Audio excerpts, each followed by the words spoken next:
What's up, guys? Justin here with the SketchUpEssentials.com. So D5 Render 2.11 just came out, and it's got a ton of really interesting new features. Let's go ahead and just jump into it. All right, so first off, as always, you can see everything about what's available in a new D5 release in the forum posts that they roll out along with it. It's got a ton of in-depth information about the different features contained inside of this version. So if you do want to learn more, I will link to that in the notes down below. Okay, and so what's really impressive about this new version, and what I want to focus on a lot, is the number of new AI tools that are included. And so the first tool I wanted to highlight is the AI Materials Snap, which is basically a tool that you can use by going up to Assets, going to AI Materials Snap right here. You can generate PBR materials from an image. So in this case, this is an image that they have in here, but I'm going to go ahead and click on this concrete right here. We're going to click on the option for Generate. And you can check the box to set if it generates a displacement or not. In this case, I don't really want that, but it'll go through and it'll generate a material based on that image that's in there, which you can then apply to your model. And so what I really like about the way this works is if you go in here, notice how this is the generated material that it generated. So you can click on the option to add that to your local. It'll also give you recommendations for materials that are already inside of the library, which I really love because I'm not always the world's biggest fan of generated materials, though this one looks fine. But this will also say, hey, we already have these in our library. What about just using these instead? Like this one would be a perfectly good version. But in this case, we're going to use this generated material. And so what you can do is you can click on this option right here for apply. That's going to bring this up as the material that you can then apply to the floor right here. And so if we come in here, we bring in our own image like this. And then we click on this button right here. It's going to analyze this photo to find the different materials, and then we can click on one in order to generate or pick a material. And so in this case, notice how I can mouse over this floor right here, click on the option for generate, and it'll generate a material. And so you can see this has generated a wood floor material, or you can pick one from their library. I can just click on apply. It'll bring that in, and then I can apply it to the floor right here. And we'll go ahead and close these windows out, but notice how that did a really good job with that AI floor material. So the AI PBR materials is super cool. Okay, so next up, we want to talk a little bit about the AI agent, not just because it can help with issues that you're having, so you can ask it questions, but it can also help you do things like creating these different flower beds. So this smart planting is going to basically allow you to generate different things based on you entering your location, which is really cool. So for example, if I click on seasonal flower bed right here, instead of Switzerland, I'm going to replace this with Colorado right here. And notice how it gives me this prompt right here. But if I click on this, it's going to generate all of the different plants that can go in this bed.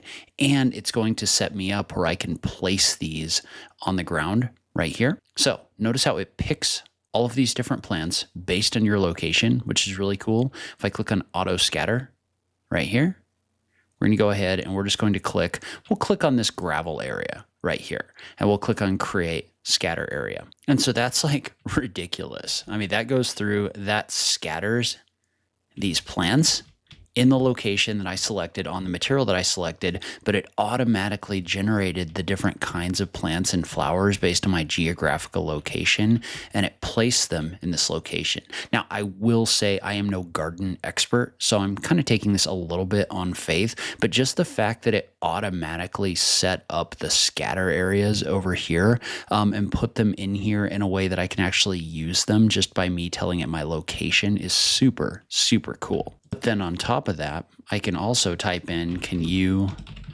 generate a plant schedule from this scene? And so if you look at this, this has actually generated a plant schedule based on what we have inside of this model right here. Now, one thing I haven't tried, but I'm going to try it right now, is I assume that I can take all of this and then we can copy it. And we can do a Control V to paste it, and I can actually paste this inside of Excel right here. So I literally just use D5 render in order to generate my plants just by placing them. And then this generated something that I could copy paste into a schedule. So that is a really, really interesting application that I've not seen any other render engine really be able to do. So definitely something that's super cool from that standpoint. Definitely worth playing around with. And note this is kind of an intelligent assistant. So say, for example, that you wanted to say, where can I find displacement maps in D5 render? It'll go through and it'll generate a response based on that as well. So it's going to tell you where you can find those different things. So this is an AI agent inside of D5 render. So it links back, gives you a link on exactly where you can set the displacement and everything else. So this definitely could work as kind of a helper or assistant if you're having trouble finding things. But it's basically an AI assistant inside of D5. So in addition, we've got a tool I really like that gives you the ability to quickly add things to your model. So in addition to what we did before, which is selecting kind of an area, we've got this advanced brush, which lets you brush in an area on your surface like this where you want to scatter things. So as I brush like this, notice how I can come in here and I can add additional things. I can hold the Alt, or I can tap the Alt key in order to switch to eraser mode if I want to erase things. But then once I'm done, what I can do is I can add things to this area. Okay, and so we've got this scatter. Now we've got this brushed in area. Well, we can go ahead and click on the plus button in order to add something. And so in this case, let's say that we wanted to add, we could go into our nature. We'll pick maybe a couple shrubs. So maybe this shrub right here, this shrub right here, this shrub right here. It's going to allow us to check the box. We need to click the plus button right here in order to do that. But now notice how it's scattering those on that surface. But the cool thing about this is acting as a scatter group, meaning I can select this and I can adjust things like how probable different plants are to occur right here. I can adjust the size of those plants that are going to be in here, and I can also add additional plants. So if I click on the plus button, that's going to pop up that assets window again, and I can add a new plant type in here like this. So notice how when that comes in here and we want to add that asset, we're just going to click and it's going to add that asset to that group. So that advanced brush allows you to really quickly place things on surfaces in here. And so next up is a tool that gives you a lot of control over being able to place things along paths. So at this point, notice how we now have the option down below for custom paths. That means you can place anything along a path inside of D5. So, whoops. So say that I create a path like this one, right? I can take that path and I can add different things to it, and I can add whatever I want. So in this case, say that I wanted, let's pick something weird. Let's pick outdoor chairs. So we're going to pick this outdoor chair right here. And I can add that to my path just by clicking on it. And we'll add a couple different chairs. Sorry, I'm trying to get it so that it shows what we want in here, but as I bump that density up, notice how it's going to add a bunch of those different objects in here. So you can add whatever objects you want to your paths now. You can adjust things like your rotation, your random rotation, other things like that. So there's a ton of different interesting things you could do with this, right? You could create like vehicle paths. And so we had vehicle paths before in the sense that you could add driving vehicles, but now I could use this if I wanted to, say, put like parking cars or something like that. So I could create a custom path right here. I could add a couple cars to the path. So maybe this one right here, maybe this one right here. I could bump my density up, but I'm also going to set my rotation right here. But you can see how you could use this in order to randomly generate vehicles and things in parking spaces and other things like that. So we'll add this additional car in here. You could use this in order to really quickly add all of those different vehicles. You can set your density, your spacing. And so they've also improved their AI atmosphere match, which you can access right here. You can upload a reference image. So we'll upload maybe a sunset image right here. But when you click on generate, what that's going to do is that's going to set up your atmosphere to match the style of the image that you put out here. And so they've improved the results that you're going to get when doing that. So notice how now my environment kind of matches that sunset look that's inside of this image. And you can adjust the strength on that as well. So notice how like the further right I go, the closer it matches this. So it's a really easy way to kind of match an atmosphere based on an image. And so let's say that we render an image like this one right here. So we're just going to take this image, we're going to render it out. So we're going to click on the option for render. So we'll render this image. But now there's an option over here for AI post-processing. So what you can do is you can pick this image and you can post-process it. So there's an enhancer, there's a style transfer, there's an in-painting option.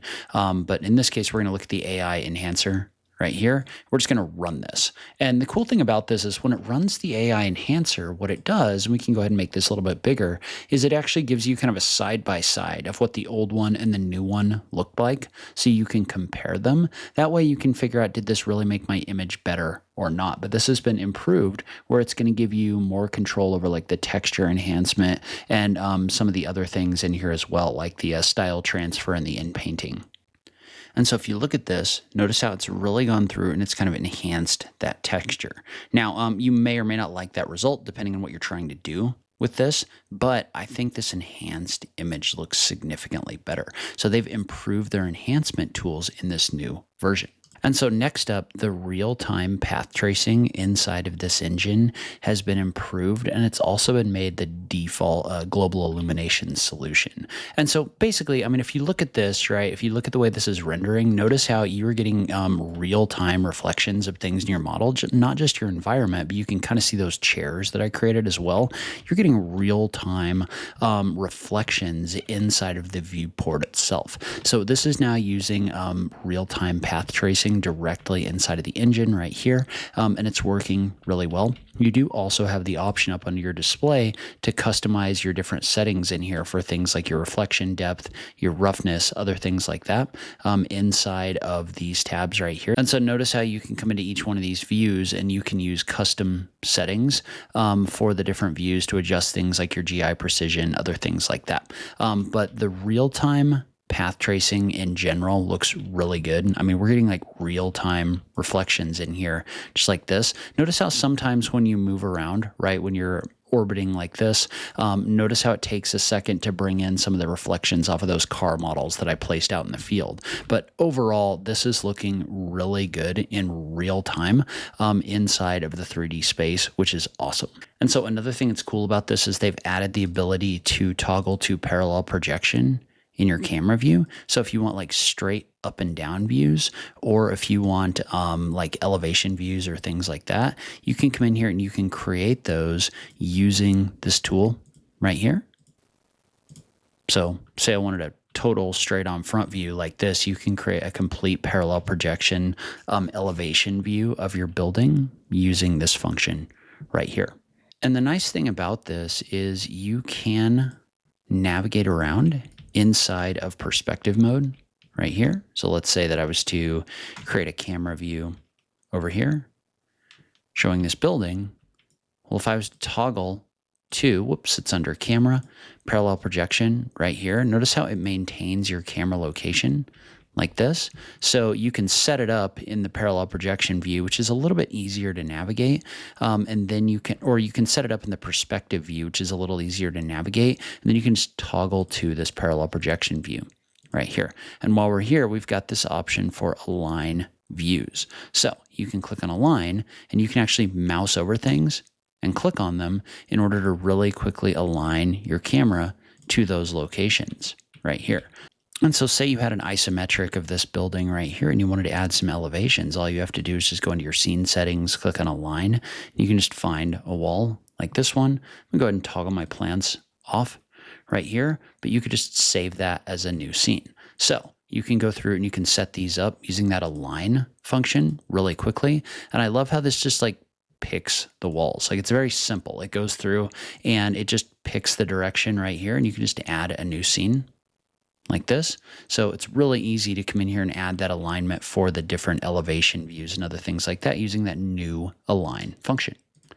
And so they've also added this new disk light. So if you have larger lights than just kind of like the typical small lights in here, you can add a radius to your light in order to add additional lighting. They've also added some other things to the different other kinds of lights. So like apply directionality to rectangle and strip lights, as well as IES lighting for point light and area lights is now available as well. So there's a lot of lighting improvements in this version. And so we now also have the ability to group scenes. So I can just pick a scene, do a shift click to select another scene. We could do group right here. So now I could call this parallel projection views, and you can use this in order to keep your scenes organized, because that's probably kind of more of a niche use right here. So I can just kind of like get those out of the way when I don't need them, and I can just minimize this. So you could group your interiors and your exteriors, other things like that. So that's a big win from an organizational standpoint. Now, if you have D5 for Teams, which I do not, but if you do, you should now be able to access Cesium data inside of D5. And basically what that means is you can bring in this real world GIS and context data, things like that. I don't currently have access to that. You can find out more about that by going to d5render/team, but that looks super interesting. And they've got a couple other features in there as well. So things like the XR tour, the 6K and 8K resolution, other things like that. But I mean, if you look at this, there is a ton of additions, which is kind of typical for a D5 release. I can't talk about them all in one video, but there's a bunch of other features in here that are definitely worth checking out. If you do want to check it out, I will link to D5 Render in the notes down below. Note that is an affiliate link, which just means that if you do end up purchasing D5 Render through that link, I do receive a commission. But either way, you can definitely go check out the free version and try a lot of these really cool functions. But I'd love to hear from you in the comments down below. What do you think about this new release? I just love having that conversation with you guys. As always, thank you so much for taking the time to watch this, and I'll catch you in the next video. Thanks, guys.